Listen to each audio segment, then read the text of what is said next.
почитуван министер.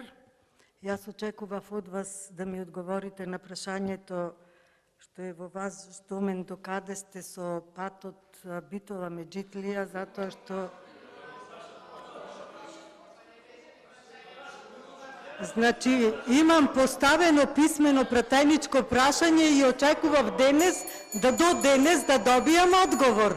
Меѓутоа, министерот не ми одговори, па денес стана да ми одговори за земјоделското земјиште, за пренамената. Значи, да кажам дека не сум задоволна од одговорот, немам дополнително прашање. Јас прашав за земјоделското земјиште, а не прашав за поставување на фотоволтаици на згради, на куќи, на поголеми институции. Значи, мојата информација е дека дозволи им се даваат на приватни инвеститори под услови кои што ги нема ни во Африка.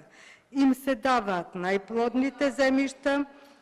Тие инвеститори здружени со власта, на кои им се гарантира профит со низа привилегии, почнувајќи од Законот за стратешки инвестиции, закон донесен за некого, преку време траење на концесијата, па преку загарантиран откуп на електричната енергија, па пенали кои треба да ги плаќа преносниот или дистрибутивниот оператор на електрична енергија за евентуално доцнење при изградба на приклучни далеководи и трафостаници кои треба да ги изгради државата, а нормално да ги платат граѓаните.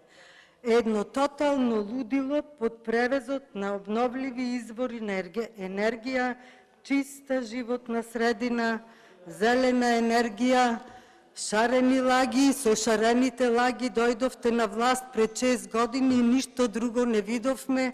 Си продолжувате со лагите, единствено тука си влеговте во собрание и во влада, а оние што ја бранеа државата ги затворивте на стотици години затвор, а вие командувате.